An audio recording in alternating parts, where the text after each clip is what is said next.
Sejam bem-vindas ao podcast do Lesbocine. Estamos agora no nosso terceiro episódio, onde foram parar os finais felizes. Esse é um episódio muito especial porque abre o mês de junho, que é o mês LGBT. E bem, eu sou a Alice Capeta, uma das apresentadoras desse podcast. E eu sou a Lua Barros e eu estou preparada, Alice, para falar sobre aonde foi parar os finais felizes. Aonde, né, Lua? Assim, Aonde? a gente já começa aqui com uma pergunta que dá uma certa tristeza.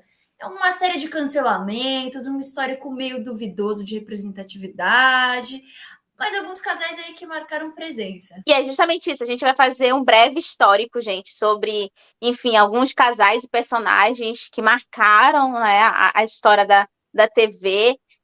E também, né, tentar descobrir o que foi que aconteceu com os finais felizes, né? A gente tem realmente percebido essa ausência de histórias felizes e positivas, né? A gente tem realmente sofrido com muitos cancelamentos por um lado, finais trágicos por outro. Também tem a questão dos queerbaits. Então, hoje eu e a Alice, a gente vai falar sobre tudo isso.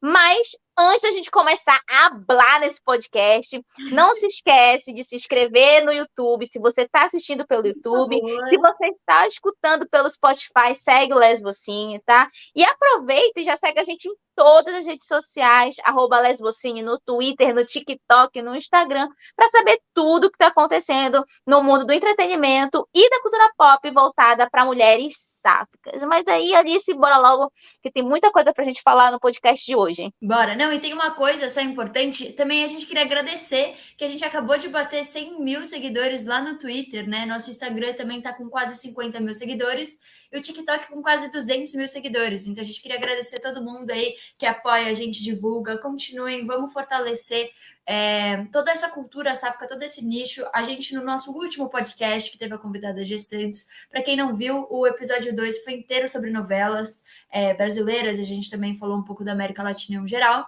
A gente falou sobre como é importante não só a gente contar essa história, mas cada vez a gente se colocar nessa posição de criticar cadê o nosso espaço, cadê a nossa representatividade, como a gente pode mudar isso, como a gente pode fazer voz, como a gente pode entrar no por trás das cenas também, dentro desse mercado de trabalho.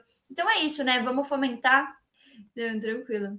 Bem, então a gente não pode começar a falar onde estão os finais felizes sem falar das maiorais, né? As que ditaram o nome aí, as pioneiras, que é a Xena. Lua, conta um pouco pra gente sobre. Tá bom, gente. Então, a gente não poderia falar sobre finais felizes sem citar a Xena e a Gabrielle. Então, quem não conhece, né, essa série que marcou uma geração, eu lembro de assistir Xena quando criança, né? Então, foi uma série que marcou realmente. A gente tinha essa protagonista que era extremamente forte. Ela foi introduzida pela primeira vez em Hércules. E aí depois ela ganhou uma série própria que foi Xena, a Princesa Guerreira, e ela realmente lutava contra exércitos, contra criaturas mitológicas, e do lado dela a gente tinha a Gabrielle, que realmente decide seguir essa vida com a Xena, de lutar contra, enfim, coisas do mal, essas criaturas, enfim, diabólicas, demoníacas, e elas realmente começam a criar uma história juntas. E aí é importante deixar claro que desde o início, gente, sempre foi uma intenção transformar as duas num casal. Tanto, enfim, a Xena e a Gabrielle. Mas os diretores da emissora burlaram isso, né? Tanto é que quando começaram a produzir a série, pediram e solicitaram que a Gabrielle e a Xena não aparecessem no mesmo enquadramento na abertura da série, porque os diretores não queriam que passar essa mensagem de que era uma série de lésbicas, né? Não queria criar essa mensagem. E aí realmente tiraram essas interações na abertura da série, né, da Xena e da Gabrielle, porque eles não queriam que passasse essa visão, porque a minha emissora não é coisa para lésbicas, para Não é gays, coisa para de bissexuais. sapatão aqui, não Não é. é coisa de sapatão. E aí, gente, tem muita gente que acha que a Xena e a Gabrielle eram clickbait, e é importante deixar claro que não, tá, gente? Realmente, os roteiristas foram censurados pelos diretores da emissora na época, mas isso não quer dizer que eles não tentaram. Então, eles realmente criaram vários artifícios para passar uma mensagem subliminar para os fãs da série, para as fãs da série que acompanhavam a Xena e a Gabrielle. Então, existem vários momentos na série em que eles criam paralelos, dando a entender que, de fato, as duas são um casal. Inclusive, Alice, os roteiristas criaram realmente vários artifícios para que elas pudessem trocar carícias e afetos, e para que realmente acontecesse o beijo entre as duas personagens, a Gabriele, para tentar, enfim, hidratar a Xena, que estava à beira da morte, coloca um pouco de água na boca e transfere para a boca da Xena. Então, esse foi o momento que eles realmente puderam oportunizar um beijo entre as duas personagens. E, assim, é muito triste isso, né? Porque a gente tinha tudo para ter um final feliz entre a Xena e a Gabriele, mas por conta realmente de conservadorismo e de censura, elas foram impossibilitadas de ter uma bela história de amor, né? E assim a gente vai ver vários aqui no nosso podcast de hoje. E além disso, que tudo que aconteceu com o Xena é muito bizarro, assim, pensar que aconteceu em 1995, mas até hoje tem casais que ainda são cancelados porque, ai, não pode parecer uma série lésbica. Putz, ter protagonista sapatão, um absurdo. Ainda mais se for de spam, não pode. Imagina. Uma caminhoneira sendo protagonista, A série vai ficar vai ser cancelada pelos conservadores. Gente, pelo amor de Deus, sabe? Isso estava sendo em 1995, passou anos e anos, e algumas coisas nunca mudam. Então, é também muito interessante todo esse lado do queerbaiting, assim, também, porque às vezes a gente levanta umas pautas de, por exemplo, Supercorp, né, que teve esse queerbaiting, ou algumas outras séries, mas também é muito doido, porque se dependesse das atrizes e dos roteiristas, às vezes teria virado. Mas daí a produtora não quer, o canal não quer, e daí fica um queerbaiting, porque as atrizes estão tentando, os roteiristas estão tentando dar o máximo que eles podem naquele contexto, assim como foi com Xena. Só que é só um pouco complicado, porque assim, já se passou um tempo, né? Já era pra estar diferente. Né? Interessante. É interessante isso também, que o próximo que a gente vai falar, que é Buffy the Vampire Slayer, então teve a Tara e a Willow, que esse casal é muito querido, assim, foram de duas bruxinhas aí que se relacionaram. Infelizmente, uma delas morreu, não teve um final feliz, no caso.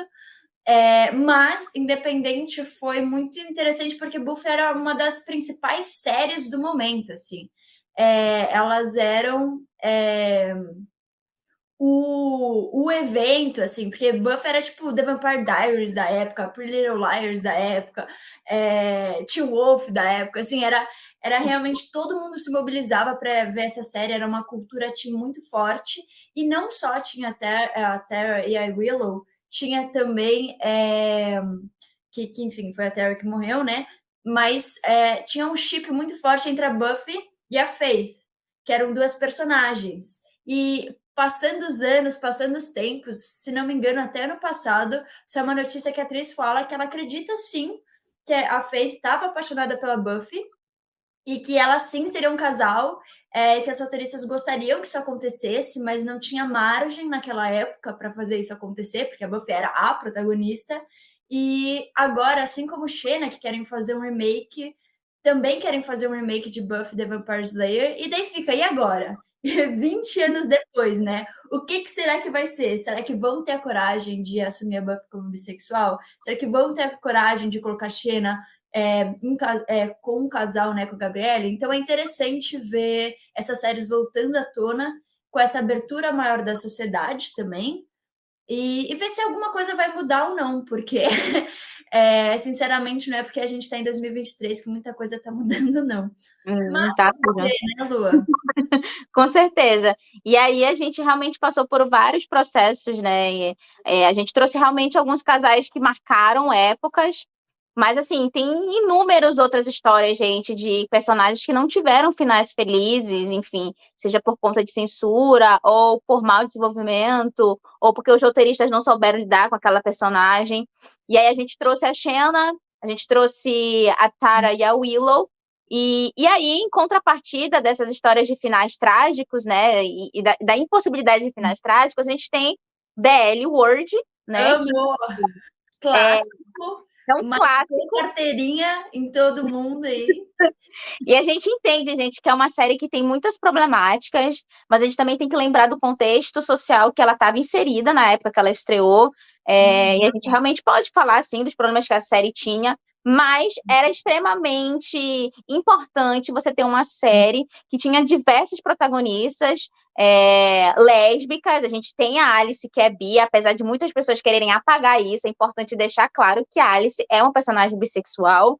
Mas era muito interessante ter realmente essas interações, né, sendo mostradas, como é que acontecia, como é que ia, como é que vinha. Então, ver essas histórias, né, sendo desenvolvidas na TV era realmente muito importante. Então, em contrapartida, enfim, a Buffy e a Xena, a gente tem The L Word, né, que foi, eu acredito, eu posso estar até falando besteira, mas foi a primeira grande série a ter protagonismo lésbico e bissexual na TV. Então, isso é muito importante, né? E aí, além de Daily World, a Alice tá doida para falar sobre essa, que é enfim, que marcou uma geração de adolescentes, apesar de ter assistido essa série anos depois da série ter sido finalizada. Soft of Nowhere, ela é muito especial também vem nessa contrapartida, histórias felizes contra finais trágicos. Eu vou deixar Não, ele falar, porque ela tá doida para falar das duas, da Ashley e da não, Ether. eu amo, eu amo. Não, e uma coisa que é muito legal, assim, também puxando o gancho de The L Word, é que, assim, é algo a se questionar, né? Porque, de fato, cadê a diversidade dentro da diversidade, né? Foi isso que The L Word pecou. Então, mostrou diversidade, mas faltou mostrar a diversidade, a pluralidade que tem dentro, por mais que tenha tentado um pouco, né? Mas para a época, de fato, foi muito revolucionário. E é isso, a gente sempre anda. Tipo, cadê o rebu, sabe? Cadê aquela lousa que ali se tem? É quase a vida de todas nós, infelizmente. Sim. E essa representatividade também de como a gente anda, como a gente se relaciona. Falta muito isso. Eu sinto que falta uma. Quando a gente é jovem, a gente está tentando entender o mundo. Como é que esses processos? Eu sinto que South of Nowhere foi uma série pessoalmente muito importante assim para mim e para muitas outras meninas. Eu era muito nova ainda quando lançou essa série, então eu vi depois também. Mas, independente, eu acho que foi muito interessante porque era uma série que abordava essa época de colegial, essa época de se descobrir, mas também a principal questão não era a Spencer e a Ashley descobrirem se elas eram LGBT ou não. Tipo, sim, tinha isso, mas era muito mais as relações delas, que elas gostavam de um outro menino, como é que isso ia ser, como é que isso ia ser na escola, elas queriam ser alguém na vida. E eu acho que foi muito interessante, porque eu sinto que até hoje tem algumas séries que pecam com isso, assim. Sim, quando a gente é adolescente, a gente está se descobrindo, a gente está saindo do armário, mas são tantos problemas, sabe? A gente está pensando no vestibular, a gente está pensando no trabalho, a gente está pensando nos nossos pais, nos nossos amigos. Às vezes até umas coisas bestas, tipo, como é que a gente vai se dar bem na escola, como é que a gente vai fazer para as pessoas não odiarem a gente, como é que a gente vai ser feliz, como é que é o amor, o que é amar. Eu sinto que essa série trouxe muito dessas questões e foi muito importante e inspirou muitas outras também. E eu acho que é muito legal porque a Ashley e a Spencer se juntaram e elas foram para além dessa série também. Depois elas fizeram outro filme chamado Girl Trash, que é elas numa banda de rock, assim, e delas se conectam. Então é muito legal que elas juntavam essa força do fandom e davam mais conteúdo, e muito elas que pediam também por ter essa mudança. Então é muito legal ver assim como elas se mobilizaram para entregar isso dentro de uma série teen muito renomada da época, e também como elas foram para além disso e fizeram um filme depois delas, assim. Então, elas sabiam que o fandom queria e foram lá e entregaram, sem mais nem menos. E foi um filme muito legal que parece The L Word também, que são várias protagonistas que gostam de mulheres e as várias relações entre elas, assim. E tudo foi mais ou menos meio que na mesma época, então acho que teve muita influência um do outro. Eu acho que é o que a gente sempre fala aqui no Lesbocine. A gente tem que falar muito dessas séries e a gente tem que muito fomentar essas séries, porque uma dá uma cama para outra, assim, uma deixa a outra acontecer, uma expande a outra, assim.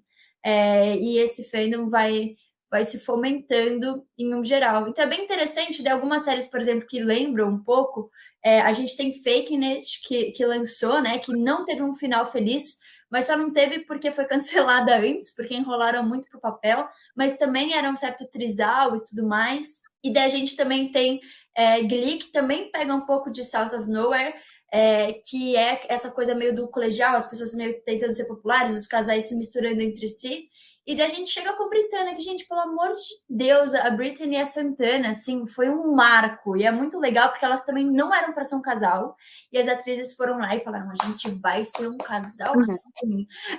Porque o Ryan Murphy viu a química entre elas e falou, meu, não tem jeito, a gente vai ter que juntar vocês duas. E foi muito bom, porque, assim, hoje em dia eu já acho uma problemática, mas na época era muito interessante, porque logo no começo, assim, dos anos 2000, em 1990, assim, tinha uma questão que só podia ser, só gostava de meninas se representava mais esse lado de spam, esse lado caminhoneiro, esse lado assim, era meio que essa visão que tinham. E daí pegaram duas patricinhas, super patricinhas, para representar o amor entre duas mulheres. Então, na época, foi muito evolucionário. Hoje em dia, eu já acho uma problemática, porque daí saiu completamente disso e parece que agora só pode ter casal se for de duas patricinhas. Tipo, é importante a representação de spam sabe? E em um geral, tipo, meio termo, enfim, todas as nomenclaturas pop que dão, né? Mas cadê a diversidade dentro disso? Mas na época foi muito interessante, porque elas eram as líderes de torcida, as populares, então mostrou que, meu, não importa qual que é o seu lugar da classe social, do colegial, ou de onde é que você quer que esteja, é sim possível amar e você pode sim amar uma mulher. Enfim, Valerie delas e vários outros aí, marcaram. Os covers da Santana são os melhores de Glee, assim. São os melhores de Glee, não há dúvidas sobre isso. Interessante, Alice, porque você falou essa questão de uma série puxar a outra, né? Porque, por exemplo, você falou de South of Nowhere, né?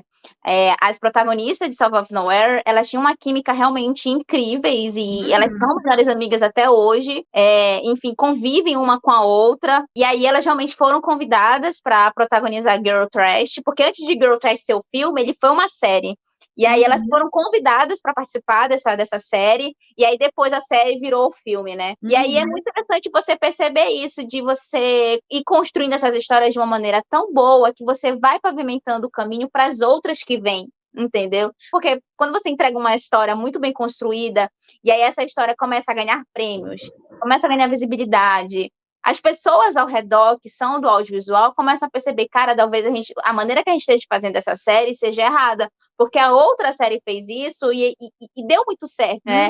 E aí teve no South of Nowhere, que trouxe realmente essa questão de trazer uma visão mais colegial, porque até então a gente tinha sempre personagens muito mais maduras. Com exceção de South of Nowhere, também de Once and Again, eu acho que são poucos os casais que têm essa faixa etária de idade de adolescente. Aí a gente tem Glee, enfim, que marcou, Britana, enfim, no coração de todo mundo.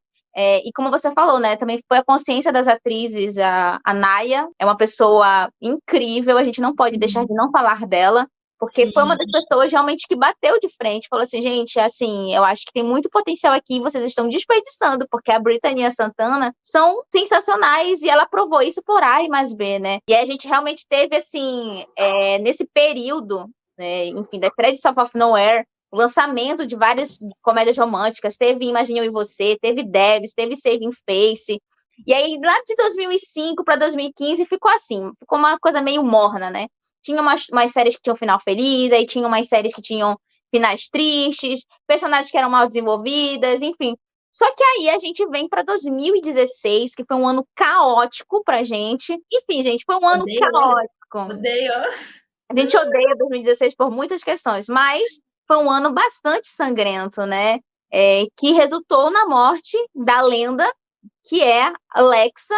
E não só dela, gente. Eu fui pesquisar, tem um site americano chamado Dale, que inclusive faz uma lista e atualiza essa lista constantemente de personagens sáficas que morreram na TV. Atualmente, essa lista tem 230 nomes. Tá? Juro, que ódio. Não, é uma coisa que eu e a Lu, a gente fala, a gente vê, a gente fica assim, se contorcendo por dentro, daí a gente vai lembrando todos os nossos queridos, e o mais triste é que foi, tipo, pura, sabe, porra, uma guerreira fodona morrer de bala perdida, vai tomar no cu. Esse ano foi muito caótico, porque eu fui procurar essa lista para ter certeza mais ou menos de quantos personagens tinham morrido durante esse período.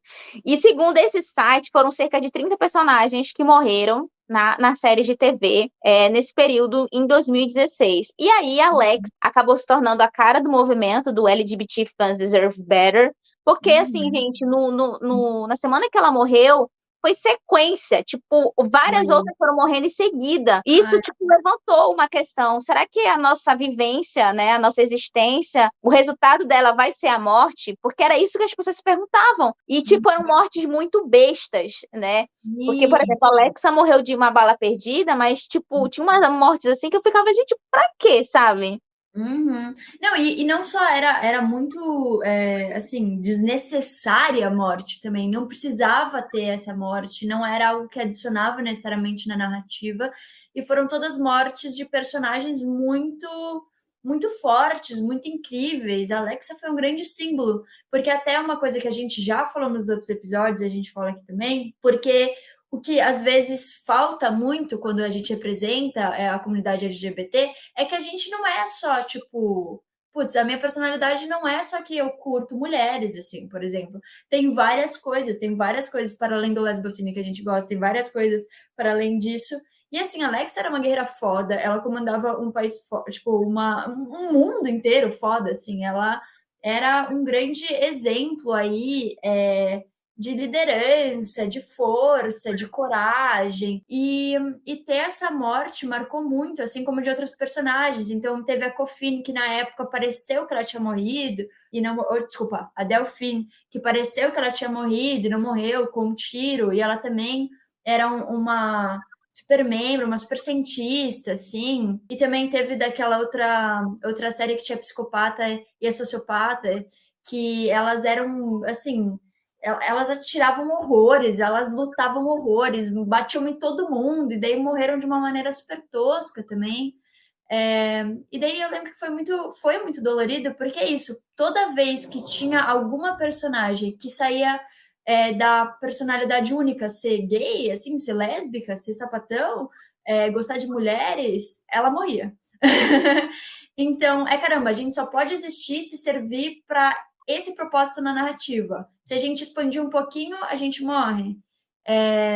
Foi muito triste, assim, né, essa época. E até a mensagem que foi passada, né, Alice? Porque, por exemplo, uma coisa que a Alexa sempre falava, né, é que o amor era fraco, tornava as pessoas fracas, né? E aí, no momento em que ela tem a oportunidade, porque assim, no momento que ela se deixa levar pelo amor, as coisas, tipo, resultam na morte dela. E aí, tipo, literalmente, a mensagem que ela falava reverbera ainda mais, né? Então quer dizer que o amor é fraco.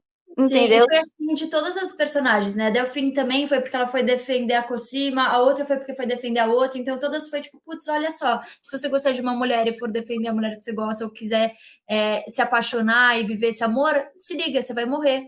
Ah, pelo amor de Deus, sabe? Que ódio. E daí depois ressuscitaram várias, né? Foram ressuscitando aos poucos, até a Alexa, né? Ressuscitou no final de The 100, assim, aleatoriamente, só pro Fandom não odiar tanto ele não ser cancelado e poder fazer futuros projetos, eu acho. É porque, no caso, tipo, Alexa foi um personagem muito emblemático, né? Ela carregou muitas coisas. As pessoas, na verdade, a gente não. Quando a gente viu Alexa, né, como você falou, a gente sempre fala de personagens tridimensionais, né? Personagens complexos, personagens que tenham esse enredo, essa história por trás. E ela era essa personagem. Então, ela era literalmente uma líder que comandava um país, um território. Ela era muito justa. Foi ela que colocou ordem na casa, porque antes era uma bagunça. E ela era muito nova, e as pessoas levavam muito em consideração o que ela dizia. Ela era uma guerreira extremamente habilidosa.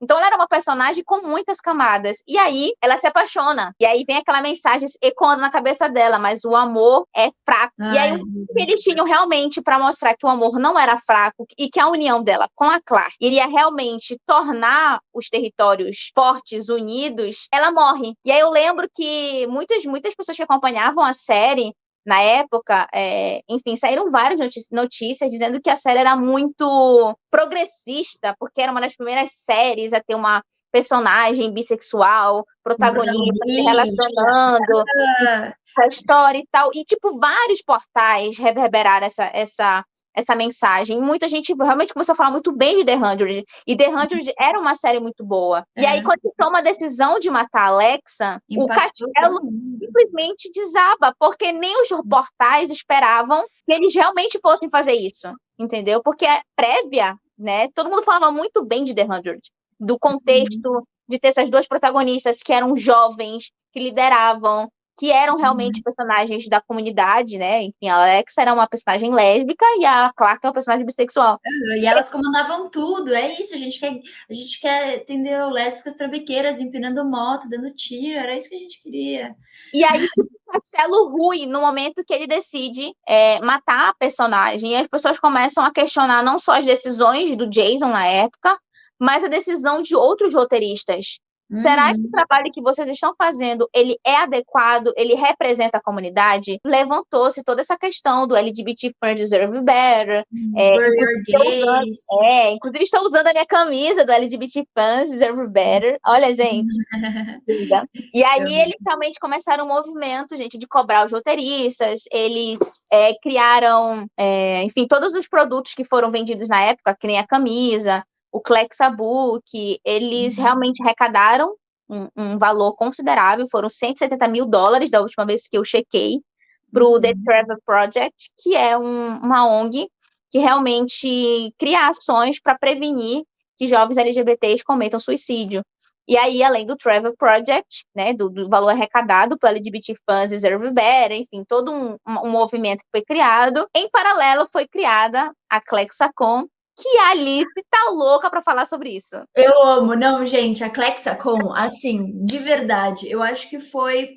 Eu acho que esse movimento do Bury Your Gays, na época que todo mundo ainda usava Tumblr, eu lembro que cresceu muito lá no Tumblr, daí expandiu pelo Twitter, e foi um grande movimento nacional, internacional, enfim, coletivo.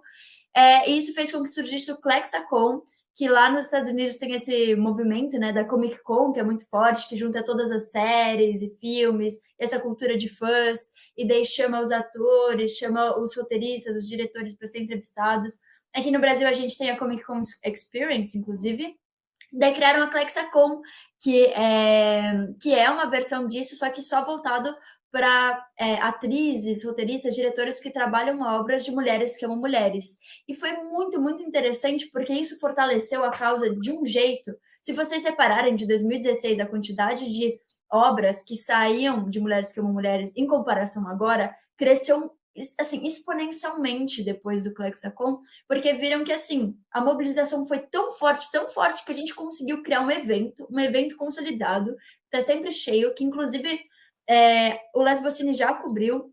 Eu tive a honra de cobrir o evento online na pandemia, que teve atrizes de tipo de Sea Legends of Tomorrow, de Lucifer, de vários outros, e também a gente teve a honra de cobrir presencialmente lá.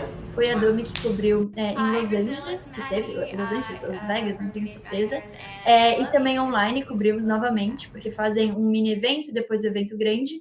E até hoje é recheado de pessoas lá comprando as coisas, comprando no Artist Valley, só de mulheres como mulheres, só de mulheres lésbicas, mostrando suas obras. Então, assim, foi muito interessante. Eu acho que essa foi uma época muito sofrida, muito dura, mas que a gente realmente conseguiu se unir para ter essa mudança ativa. E eu sinto que foi muito rico na época, mas hoje em dia também já está se esvaziando, já estão retomando esse grande número de cancelamentos, esse grande número de tragédias, esse grande número de personagens. Agora, como se fosse só uma cota mesmo. Coloquei lá um casalzinho LGBT que não tem muito tempo de cena, que talvez dá um selinho no final, e isso vai fazer acharem que tem alguma representatividade. Ou isso vai dar um queerbaiting para falarem, e é isso. Então, foi um movimento muito interessante, que a gente mostrou a nossa potência, a gente mostrou a nossa voz, mas também foi um momento que pegaram a nossa voz e falaram: opa, olha aqui, olha o mercado, vamos usar para algo não tão positivo. Então, acho que é por isso também que o Lesbocine fala muito, que agora está no momento da gente se unir novamente e falar: pera lá, sim, a gente consome, sim, a gente vai ver, mas tem que ter uma qualidade. Tem que ter um certo apelo. Inclusive, né, até falando disso, lançou uma série agora brasileira, que é O Casal de Dois Tempos. Desculpa, que chama Os Dois Tempos, e daí tem um casal, um casal de duas mulheres negras do Brasil. E é muito interessante, assim, porque, enfim, tava todo mundo comentando que é isso, é uma série que aborda o Brasil do passado e atual, com uma diversidade dentro da diversidade, e que elas acabam juntas assim também. E a gente estava buscando, eu e a Lua, né, Caramba, e situações brasileiras, e casais brasileiros que têm finais felizes? A gente tá vendo tudo que tá acontecendo nas novelas, todos os cortes que a gente tá tendo, né? Então, falando desse assunto de se mobilizar de novo, pô, a gente tem que se mobilizar de novo. Lançou essa série, Os Dois Tempos, vamos ver, vamos comentar, vamos apoiar. Cabe a gente também ter a renovação e tentar falar, e tentar expandir, tentar compartilhar. E tá cortando, sei lá o quê? Vamos boicotar, vamos comentar, vamos criticar. Porque se a gente fica quieto, se a gente só desiste e também levanta a mão, não vai ter uma grande. Assim, tudo bem que nossa voz dentro da pirâmide de hierarquias não é muito relevante, mas a gente tem que movimentar, a gente tem que fazer barulho. E a gente já viu o que aconteceu quando a gente fez. Não só personagens foram ressuscitados, mas muita coisa mudou desde então, né, Lua? Com certeza. E aí, aproveitando o encaixe, né, de Dois Tempos, quero convidar vocês a ler a matéria do site que saiu, né, 5 motivos para assistir a série Dois Tempos que está na Star Plus. Como a Alice falou, é uma série que tem protagonismo de mulheres pretas, tem essas duas protagonistas que viajam no tempo. Então, em um momento elas estão no Brasil de hoje e no outro momento a gente está no Brasil de 1920. E essas duas personagens viajam num tempo e aí a gente vê realmente essa construção das problemáticas do contexto do Brasil da década de 20 e o Brasil de hoje, o que, que é diferente, o que é semelhante, porque apesar de ser épocas diferentes, a gente tem duas protagonistas pretas, né? E a gente sabe que o racismo ainda é um ponto muito forte no nosso país, né? As pessoas, apesar das pessoas terem essa ideia de que o Brasil é um país da diversidade, é um país que acolhe todo mundo, a verdade não é bem essa, a gente sabe que o nosso país realmente tem um racismo velado, então é interessante ver realmente esses dois aspectos da série. E a gente tem o casal sáfico na série, né, Dois Tempos, com essas duas protagonistas negras. Então, e é até importante dizer, calma, gente, que não é que o casal seja, tá? Tipo, são as duas protagonistas, e aí elas são de épocas diferentes, e a coisa maluca é que elas viajam no tempo usando o corpo uma da outra. É uma coisa doida, entendeu? E é isso. A gente tá falando de tridimensionalidade, sabe? Tipo, de histórias que vão além. A gente tá falando de uma ficção científica que fala do Brasil, que fala de contexto social e que mete história de amor, entendeu? Então é isso que a gente quer, sabe? Que tenham essas histórias, essas narrativas que vão além dos casais. E falando de tridimensionalidade, a gente entra também no casal de The Fosters, né, Lua? Que é um casal que é isso também. Cadê a representatividade de falando. E se a gente for mãe, né? Como é que é? Então, é muito legal que mostra essa realidade desse casal super querido. E a trama que os filhos passam, que as mães passam também. É uma série que muita gente tem muito carinho por. E, novamente, aborda essa tridimensionalidade, essa diversidade. Então, assim, uma coisa que é muito complicada é que ok, a gente tem muito mais casais agora, muita coisa mudou. Mas ainda assim, muitos casais continuam sendo de duas protagonistas brancas, duas protagonistas que demonstram apenas esse lado considerado mais feminino, vamos dizer assim, ou que estão dentro de certos padrões. Então, cada vez mais é interessante séries que mostram essa ruptura. Então, um casal de mulheres mais velhas que mostra como é que é ser mãe, como é que é o preconceito que os filhos podem trazer, como é que também esses filhos adotados, que eles vivenciam. Se eu não me engano, uma das filhas delas também, eu não lembro exatamente como é que foi esse processo, mas ela também beija uma menina em algum momento da série, como é que é isso para a filha, né? Então, é muito interessante, enfim, toda a diversidade que The Fosters trouxe e todo esse contexto que a série trouxe também, né, Lua? É justamente porque o que o LGBT Friends Deserve Better fez não foi só questionar as mortes, mas questionar as histórias que estavam sendo representadas, né? Não é só colocar um casal, é realmente dar um contexto para esse casal. E aí a gente trouxe alguns exemplos, The Fosters é uma, The Bold Type é outra série também bastante interessante, que a gente tem o casal Kate e a Adena, e a Adena era uma mulher lésbica muçulmana, e ela sempre deixou isso claro para todo mundo. E a gente também tem a Kate, que é uma personagem que também começa a entender a sua própria vivência, porque ela vem de um lugar, apesar de ser uma mulher preta, ela vem de um lugar de privilégio, porque os pais dela são professores universitários. Uhum. E aí ela começa a perceber coisas, conversando com o Alex, que é um dos personagens da série, sobre como é que é ser uma pessoa preta nos Estados Unidos, né? Porque quando ela assume o cargo de diretora de marketing da Scarlett, as pessoas estavam noticiando como ela é a primeira mulher preta a assumir um cargo de direção na Scarlett. E aí ela não queria esse local, né? E aí o Alex conversa com ela, e tem um episódio que é maravilhoso, e que ele faz ela compreender a importância dela tomar essa posição, de ser a primeira mulher preta a assumir um cargo de liderança dentro de uma revista tão importante nos Estados Unidos.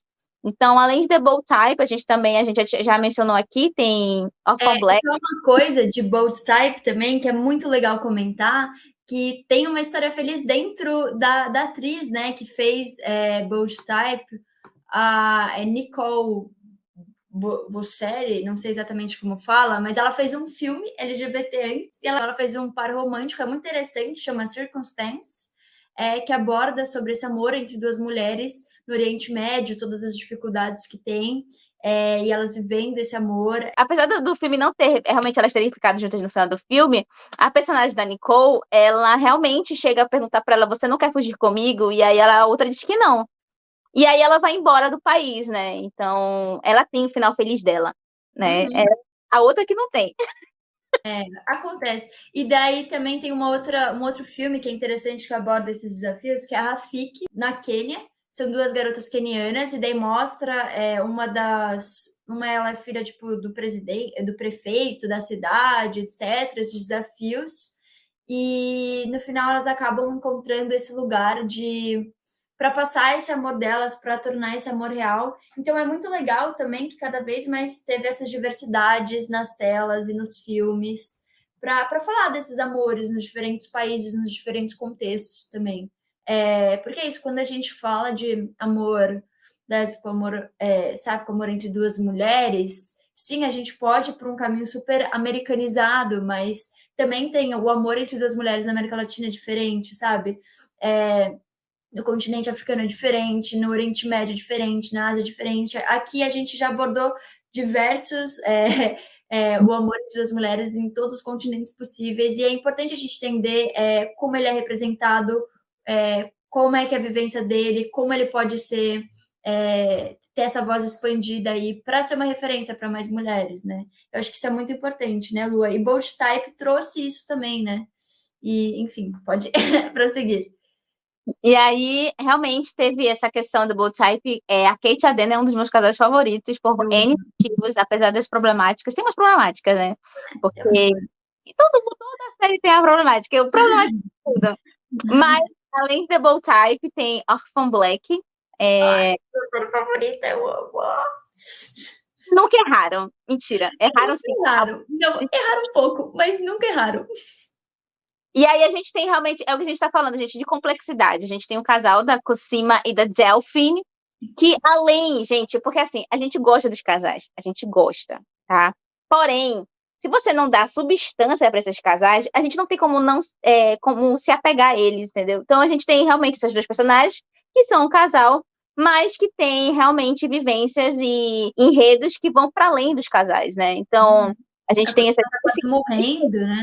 isso, cara. Então, são dois cientistas muito fodas que estão trabalhando para tentar encontrar uma cura para salvar a si mesmo e a pessoa que ela ama, porque no caso a Cosima realmente trabalhava numa cura para tentar se salvar e salvar as irmãs, e a Delphine realmente embarcou nisso de cabeça para tentar ajudar ela. Então, é você realmente dar substância, gente. A gente quer realmente enredo, a gente não quer só, tudo bem que a gente gosta dos beijinhos e tal, mas a gente quer enredo, porque a gente não consegue se apegar se a gente não tiver um background, entendeu? É sobre isso. Não, e eu sinto que é muito interessante que, tipo assim, a Delphine, eu acho que ela é uma das personagens que mais representa a sapatão emocionada. Tipo assim, ela se fudeu na vida porque ela prometeu pra Cosima que ela ia fazer de tudo para salvar a Cosima e as irmãs dela. E dela virou uma sapatão trambiqueira, viciada na ex, que tentou matar a atual da ex lá quando foi na casa dela, porque ela tava poucas ideias. É muito interessante, tipo, como fez toda essa narrativa dentro do contexto da série, né? E no final, enfim, elas acabam juntas, tudo que ela fez foi para salvar, né, a Cosima, e é muito bonitinho assim, porque teve o casal, teve elas como casal e elas viraram muito da série, né? A Cosima, dentro das irmãs, é um personagem muito. Enfim, todas as irmãs são importantes pro plot, mas ela que gira muito o plot, porque ela que tá nessa descoberta da cura, ela que percebe as coisas rápido também, ela é super ligeira. E, e daí é muito interessante o jeito que foi abordado no sci-fi também. E aí, além de Orphan Black, gente, a gente tem Mãe Só Tem Duas, que é a Ana e a Mariana, que foi um surto coletivo, gente. Tá aí uma série que eu achei que não fosse entregar e entregou. Porque, assim, tudo dava a entender que elas realmente iam terminar com seus pares, enfim, românticos masculinos, né? E aí, no decorrer da série, eles perceberam, na verdade, no decorrer da série, eles entregaram uma coisa totalmente diferente e mostraram que, de fato, a família era elas duas, enfim, e o todo o resto. Então, foi muito legal eles terem realmente entregado essa história, enfim, falar sobre maternidade, mostrar esse olhar da maternidade de contextos diferentes e construir essa história de amor bonitinha, né, gente? Mãe Só Tem Duas é aquela novelinha das 7, sabe? Que é gostosinha, entrega um pouquinho de drama, sabe? Entrega um pouquinho de comédia. É uma sessão da tarde, assim, é um surtinho sessão da tarde. Eu gosto, é surtos, mas é uma sessão da tarde gostoso. Sessão da tarde gostoso, gente. E tem um final feliz, saborosíssimo. Que ninguém estava acreditando que ia vir e veio, que foi o final feliz da Ana e com a Mariana. É verdade, foi bonitíssimo. E aí a gente também tem, em sequência, que a gente não pode deixar de não falar, gente, de Wynonna Earp, que em 2016, num ano caótico, resolveu colocar um colete de à prova de balas na Nicole. E foi bem nessa época, né, que tava todo mundo morrendo, então foi, tipo, quase cômico, assim, foi uma boa sátira. Eles literalmente se tornaram referência porque eles não mataram a lésbica, entendeu?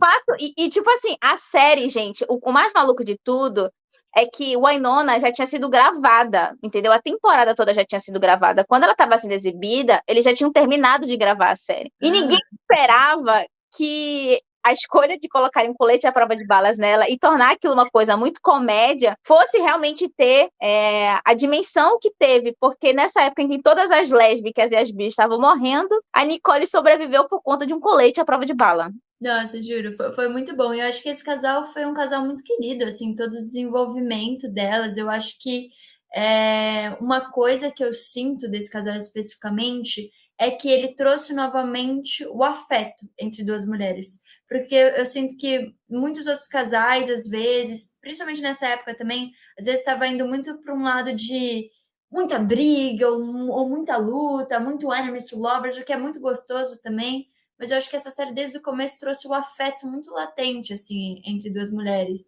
Isso é muito importante pra gente ver também. Sim, é uma delícia sofrer por casal, querer que eles fiquem juntos, sei lá o quê. Mas às vezes a gente só quer ver um casal sendo saudável, gostosinho. E foi muito legal que elas trouxeram isso, né? Eu acho que veio muito da roteirista, da diretora, que sempre teve um contato muito querido, assim, muito próximo com os fãs. E aí, por último, gente, nós temos Motherland Fort Salem. Nossa, esse casal, eu juro, eu acho que eu não sei como foi pra você, Lua, mas Motherland Fort Salem me bateu como The 100 bateu pra mim. Sabia? Quando eu comecei a assistir, eu fiquei, o que é isso? Entregou tudo, entregou milhões, entregou um matriarcado assim, exalando.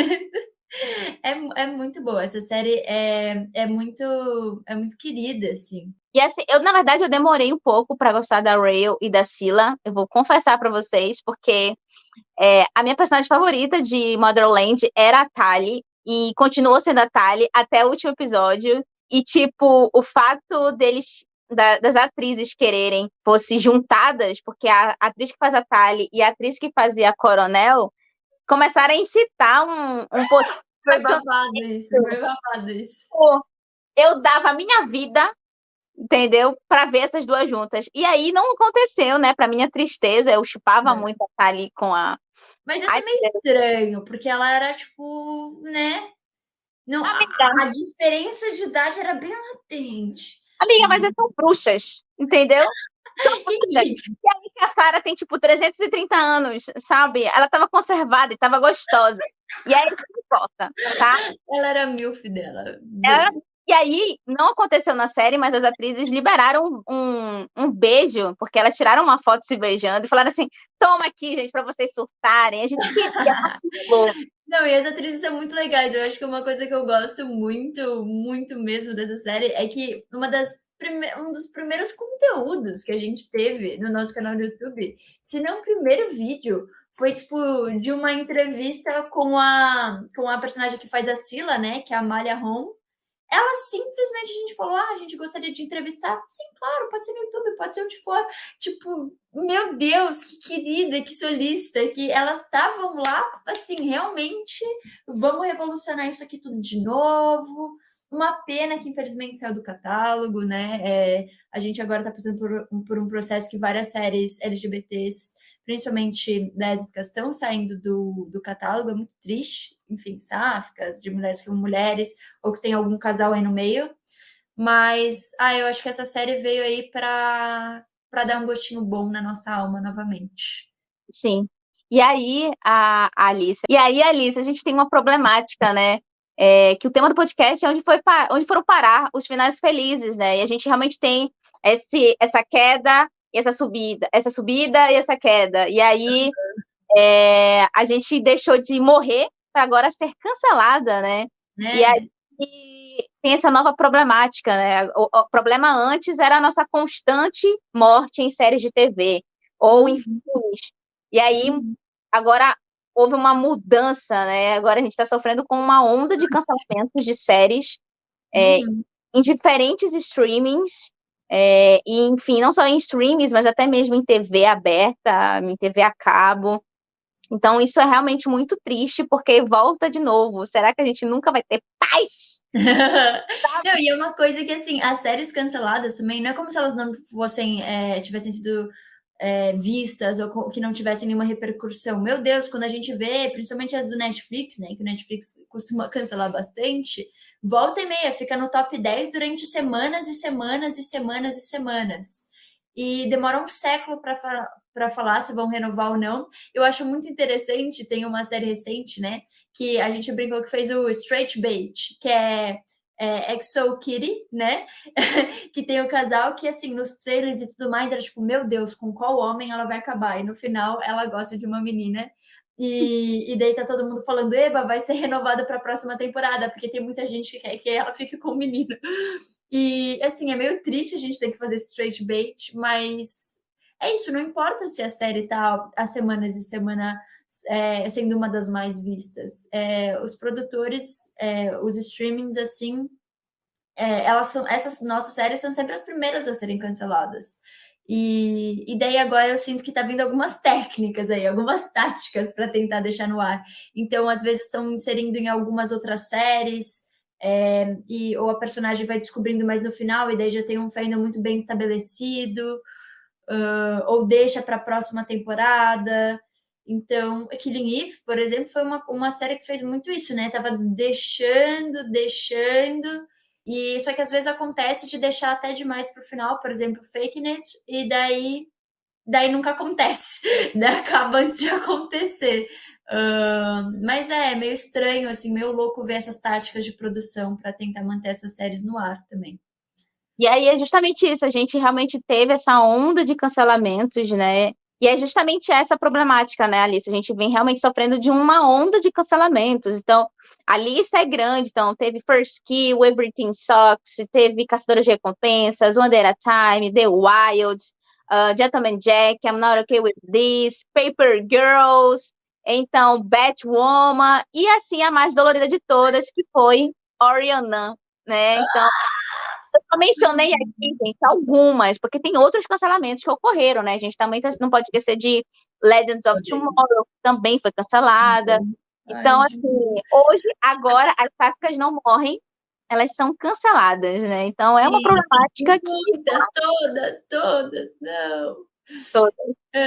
E dá pra ver que às vezes elas tentam se manter colocando mais homem assim na série, também isso me irrita um pouco. Tipo, eita, a gente vai ser cancelado, deixa eu colocar algumas coisas meio hétero aqui.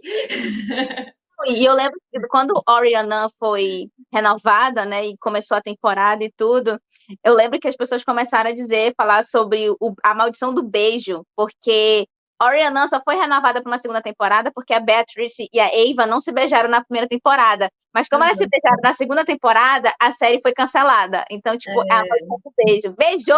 Mando beijo. Cancelou. É isso. E assim como era, tipo, a questão das mortes, né? Era exatamente isso. Era, tipo, pronto, tem um beijinho aqui, pronto, já pode morrer. E é muito triste, assim, mas é interessante ver como tá mudando de uma certa maneira. A gente ainda tem que ser muito ativo para mudar mais. Mas também é interessante uma coisa que eu sinto que agora tá mudando muito nas séries de animações até, para um público mais infanto-juvenil. Então, assim, a gente tem a Casa Coruja, a gente tem She-Ra, séries que são também para um público mais velho, mas que tem muita gente menor que acompanha. E eu acho que isso vai ser muito importante para moldar depois para um futuro essa mudança, assim. É isso, sabe? Em animações, em séries algumas mais infantis também, já tá tendo alguns casaizinhos. Em algumas séries, bem, não é muito o que a gente vê, às vezes comenta, mas eu sei que algumas séries é, da Disney, assim, para um público mais jovem também, já está tendo mais representatividade LGBT para os menores. Isso é muito importante, porque isso significa que cada vez mais no futuro não vai ter mais essa problemática. Cada vez a gente está comentando mais. É sim um passinho de formiga, é sim a gente tem que falar sobre, mobilizar, mas é interessante ver como está mudando. Mas é uma tristeza, assim. Então é isso, né? Veio muito mais série, mas também a quantidade de cancelamento é isso. A gente vê uma já sabendo que a gente vai ter provavelmente só uma temporada, e se beijar, pronto, acabou.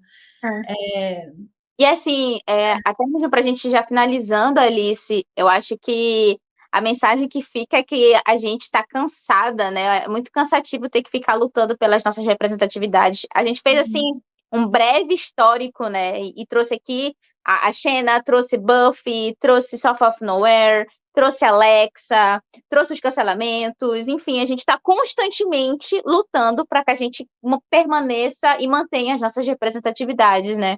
Então, por isso que realmente a gente resolveu fazer esse podcast no mês do orgulho, até mesmo para questionar, né? Tipo, onde foram parar? Né? Onde eles estão, né? Será que a gente não é merecedor, né? Merecedora de ter os nossos finais felizes? E é quase triste, né, Lua, fazer esse compilado, porque eu e a Lua, a gente falando, tá, vamos pegar os finais felizes. Daí a gente pegando e vendo os finais felizes e ficando tipo, ah, tá, ok. Esses são os nossos finais felizes. Porque a lista poderia ser muito maior, sabe? Enfim, a gente tem esperança de dias melhores, porque afinal de contas tem muitos casais que foram importantes, né? Eles estão agora Gap, a gente fez, enfim, o primeiro mês do podcast foi focado em Gap, foi focado nos GLs. Então a Moon e a Sam vieram aí para mostrar que é possível, gente. Olha só que legal, que é possível você entregar um final feliz de qualidade. E tem She-Ra, tem Valsman, né? Tem de Sense8 também. Tem vários casais aí que tiveram certas histórias que foram muito, muito, assim, que tiveram uma felicidade, mas é que é isso. A gente tinha que compilar um pouco e também trazer os principais assuntos dentro dessa pauta do que foi, mas geralmente se a gente for encontrar um casal que foi feliz mesmo, vai ser só nos filmes e ainda assim é triste que óbvio que os casais passam por perrengues, os personagens passam por perrengues, mas a quantidade de série LGBT que é cancelada, ou que tem mortes desnecessárias, ou que tem uma violência exacerbada desnecessária, ou que também é muito fetichizado, assim, é muito grande. Então é meio dolorido, assim, fazer essa compilação, fazer essa lista. Justamente. E aí a gente quer saber de vocês, gente. Deixem nos comentários o que vocês acham? Aonde foram parar os finais felizes? E melhor, conta pra gente qual é o seu final feliz favorito. Se você estiver escutando pelo Spotify, a gente deixa uma pergunta fixada para vocês responderem, interagirem com a gente. A gente gosta muito quando vocês interagem com a gente. É importante ter essa conversa com vocês. E convidar vocês também a acompanhar o podcast do Lesbocine. A gente está preparando muitas coisas agora para o mês do orgulho. Esse é o primeiro do Cultura Pop. A gente vai realmente questionou onde foram parar os finais felizes, mas a gente vai trazer finais felizes para o podcast. A gente, enfim, está preparando uma coisa especial para os reacts, para o episódio do React. Então, acompanhe a gente nas redes sociais, no @lesbocine, no Twitter, no Instagram e no TikTok. E confere as matérias que vão sair agora no mês do orgulho no nosso site, no lesbocine.com. E dizer para vocês que, apesar de, enfim, esse podcast ter tido um tom um pouco triste, né? Porque a gente tragédias, cancelamentos e finais, enfim, não tão felizes, a gente queria realmente trazer para vocês essa reflexão, né? Até mesmo para a gente saber como é que a gente pode fazer para mudar esse contexto, né, Alice? Uhum, tá na hora, né, Lua? Tá na hora. Mas é isso, gente. Vamos lá, comentem. Quem vocês chipam, quem vocês querem, que ainda tá rolando aí no ar, que vocês querem que tenha um final feliz? O que vocês querem de mudança aí nesse cenário? Qual série vocês gostariam que fosse renovada, talvez, e tivesse um novo futuro? Eu mesmo quero que Buffy e a Faith, entendeu? Que elas fiquem juntas. Eu tô torcendo para que isso aconteça. Mas é isso, né, Luan? Bem, muito obrigada a todos por assistirem esse podcast. Compartilhem, curtem, comentem. Vamos ajudar a divulgar esse projeto tão querido. E bom mês LGBT para todos nós. Que Para tudo dê todos certo. nós, gente. E a gente merece ter finais felizes, não só no mês do orgulho, mas Sim. no ano todo, nos 365 dias e para sempre. E é essa mensagem que fica, apesar de termos, enfim, falado muitas coisas tristes nesse podcast. É isso que a gente queria dizer no final das contas. No final de tudo, todo mundo merece um final feliz. Isso que a gente quer para todo Todos os mundo. meses, todos os dias. Todos os dias. É isso, gente. Tchau, Um gente. beijo. Até a próxima. Tchau, tchau.